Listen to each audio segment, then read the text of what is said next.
Hi guys, Nara Rohit గారు act చేసిన ప్రతినిధి 2 మూవీ అయితే చూడడం జరిగింది. ఇది కోఇన్సిడెన్స్ అనుకోవచ్చు. 10 years బ్యాక్ ఇదే డేట్లోనైతే పార్ట్ 1 అయితే రిలీజ్ చేశారు. ఇప్పుడు పార్ట్ 2 కూడా అయితే రిలీజ్ అయిపోయింది.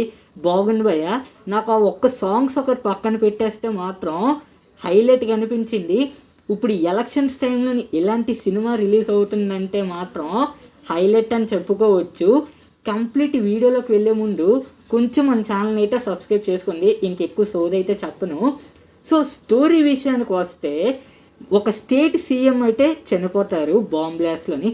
దాని తర్వాత వాళ్ళ సన్ అంటే వాళ్ళ కొడుకుని అయితే సీఎంని చేద్దాం అనుకుంటారు. తనను కూడా ఎవరో చంపుదామని అయితే అనుకుంటారు.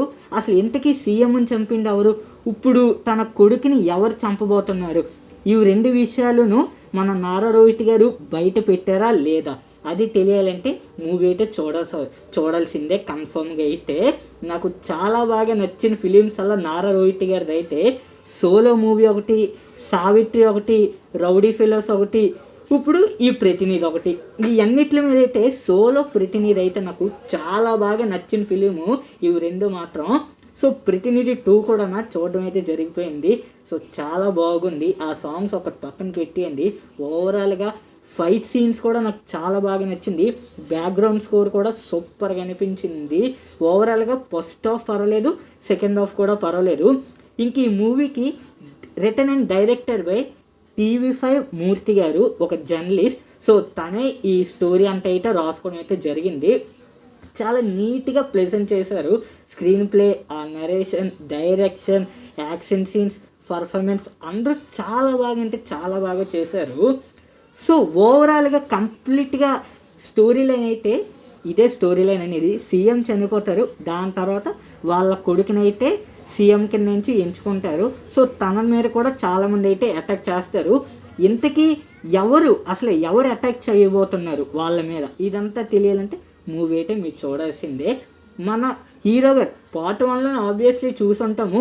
పోరాటం చేస్తారు, అంటే నిజం ఎలాగైనా బయటపడాలి అని అయితే ఒక పోరాటం అయితే చేస్తూ ఉంటారు నారా రోహిత్ గారు. అది పార్ట్ 1లో చూసాం. సేమ్ పార్ట్ 2లో కూడా అంటే CEO అవుతారు. NCC న్యూస్లోకి మన హీరో అయితే CEO కింద అయితే సెలెక్ట్ అవుతారు. సో చాలా ముట్టిగా అంటే ఇప్పుడు కొంతమంది పొలిటీషియన్స్ ఉన్నారండి, అంటే వాళ్ళ నిజాలు చాలా ముట్టిగా వెలుగులోకి రావు. అలాంటి వాళ్ళందరినీ వెలుగులోకి మన హీరోని అయితే తీసుకొని వస్తారు. దానివల్ల మన హీరో ఎలాంటి ప్రాబ్లమ్స్ ఫేస్ చేశారు అనేది అయితే మీరు కన్ఫర్మ్గా అయితే చూడాల్సిందే.